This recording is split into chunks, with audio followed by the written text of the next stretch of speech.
You're the joy, joy, joy, light in my soul. The joy, joy, joy, making me whole. Though I'm broken, I am running into your arms of love. Peace of the Lord be with you all on this marvelous day. Every day is a marvelous day because it's the day that the Lord has made. So we must rejoice and be glad in it. And I'm constantly talking about this quote, right? Like how we're constantly needed to be in rejoicement for the day that the Lord has granted us to live. I guess I could think about this week, right? How did I rejoice in this week? I guess I could talk to you guys a little bit about my week. So Tuesday was my birthday, yay! And I turned 34, by the way. And my daughter also shares a birthday with me. I had her on my birthday by the grace of God. She is a gift in itself. You know, any of my children's life is a gift, you know, and I think hers is a big testimony of what happens when you consecrate your children to Mother Mary. But I will be talking about her later down the road, you know. But just like, what do you do when things come at you in an unexpected manner? God's plans are always perfect, and there's reasonings behind why certain things come into our life, how we're going to learn off of those things. And so Tuesday morning, my parents call me, they sing happy birthday, and they invite me out for lunch. You know, after I drop off my daughter, they invited me for lunch. And I went to, I actually went to adoration that day. I just felt like I needed to go to adoration just to thank the Lord for another year of my life, you know, and having my family. And so anyways, when I come back from adoration, my mom calls me and she tells me, hey, like, I really need your help. I need you to take me to the ER. Your dad is not feeling too well. He's complaining of chest pain, arm pain, and he is getting a lot of cold sweats. See, and one thing you got to remember is that when things become scary, you always take it back and you say, Lord, you have everything. I trust in you. Like, you're literally saying, Lord, I trust in every situation. And I especially trust that these feelings that my dad is feeling, that you're under control and you're controlling every step of the way and you're leading the way. And so I immediately go and take my dad to the ER. And when we get to the ER, you know, he's still feeling the same way. And he's like, you know, maybe it's just anxiety. But, you know, I think what worries me the most is that cold sweat. I've never had that before. And so it took a while. And during the time that we were there was like just, you know, when we first got there, we were probably like the first ones. And then all of a sudden it started to like really fill up. And there was two ladies that were suffering and struggling with back pain and screaming like in pain. And I could just think and I just started praying the rosary for them, you know, and kind of God showing me like how healthy our family has been and how that's a gift in itself. Health is a gift in itself. And how much prayer we still got to do for the people that are feeling ill. And that, you know, I don't know if they have God in their life, but I was just asking the Lord to come over them and our Blessed Mother just to cover them and to minimize the pain as much as he could, you know, so that they don't struggle. After a while of being there, they took my father in and he was by himself for a while. And my sister ended up leaving because my sister and my brother were there, and they ended up leaving because they had to go back to work because we were not sure if it was like something where he was going to be admitted or, you know, we didn't know. And this is where I say, like, God made himself truly present from the moment that we were at the ER. A priest comes out, and one thing you guys got to understand is I love priests.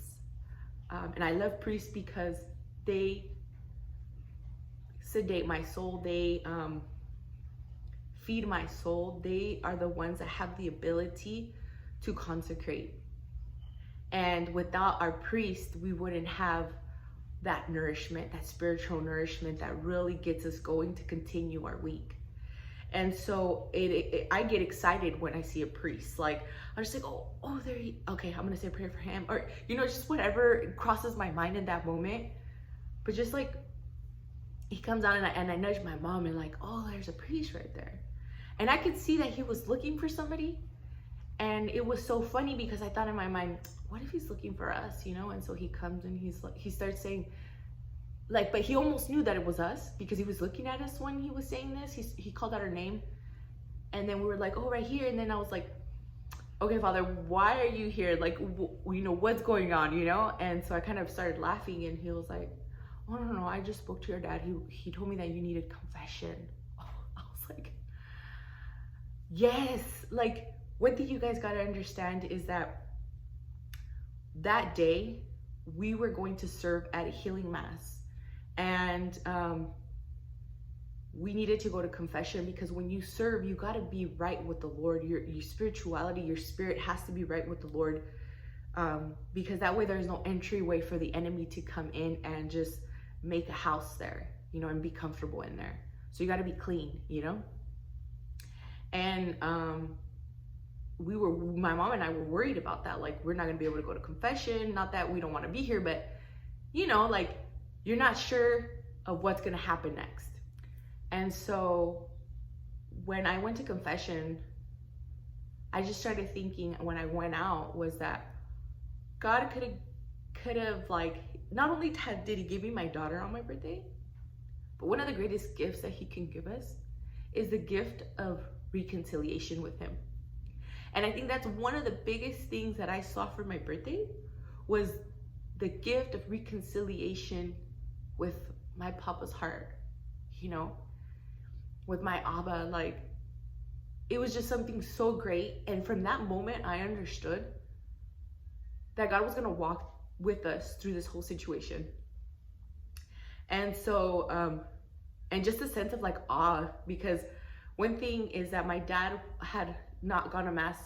There's moments where my dad has this like ups and downs with like, oh, should I go to mass or shouldn't I go to mass? He knows of the Lord, but there's just something kind of stopping him to fully dive deep into the religion, you know? And so that's like one of the struggles that my mom has. But the day before, which was Monday, before all this happened, they were talking about that, and mom said, you know, it's super important that you attend mass, and it's super important that you go to confession because you've missed mass, because you're not guaranteed tomorrow. And that happens Tuesday. The priest shows up first thing and is like, let's make things right with the Lord, let's go to confession. And my dad went to confession. And Tuesday rolls around, or Wednesday rolls around, and the priest makes his way in the morning again. And it was like, he gave him a blessing and just like, you know, was there with us for a little bit and he took off. But then Thursday, a night of Columbus came in, and I could instantly feel like there was something different, you know? And he introduced himself and he said, I bring the Eucharist. Oh my gosh. That was like the best. God making himself present in that moment. My dad needed to have an exam done, an angiogram, and they were gonna check if he had any valves plugged up so then they could continue with the next step. And I could tell before I got that my dad was super worried. And when Jesus showed up in the Eucharist, like, you could just sense, and he asked, like, are you able to receive? Like, would you like to receive? And I'm like, yes, like, I want to receive. My dad wanted to receive, and it was just like this moment of like God saying, like, no matter what can happen, like, I'm present in his body now. And if there's something that needs to be fixed, like, I'm the surgeon, and so I will fix it. And so, you know, like, I think if I was at another state of spirituality, I would have been kind of upset. Or not upset, but just like, why, Lord? Why? But I wasn't. I was so at peace because I knew that he was holding our hands through the whole situation, especially my dad. And after that, my dad received, you can see that he got emotional. And I can't wait to have a conversation with him because I want to know what he thinks, you know? That no matter how much we want to steer away, like God will always find a way to bring us back. And if that has to be through sickness, because we're so hard-headed, then he's gonna do that. And I could tell that my dad felt relief. And I almost feel like he felt like no matter how I could be, like he will always make himself present in my life. And he doesn't want me to get lost. And so he always tries to make him walk straight. You know what I mean? So, like, no matter what could be going on in your life, if we would truly take the time to see how God makes himself, or how he reveals himself through people, how he walks near us, like no matter what situation you could be going through, he will make himself so present in the situation. And one of the scriptures that I thought about was, if you take care of my own, I will take care of yours. So I felt like, since you say yes, since you help in the vineyard,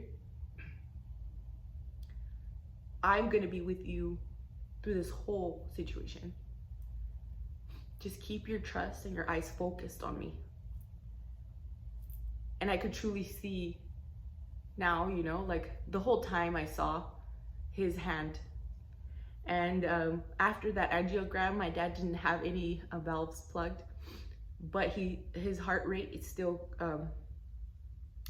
is low. So today we're gonna find out what they're gonna do in order to help him, basically his heart rate to go up to a normal level. So that's what I wanted to share on here. You know, just trust in the Lord, like truly, Jesus, I trust in you, like truly keep that and hold on to it. If you have a loved one that's sick, like he will make himself present. And if you really pay attention, he probably already has. So with that said, you know, peace of the Lord stay with you. And may you always trust in the Lord, regardless of the situation you're in. Peace. Don't forget to subscribe, comment, and like this video. Peace.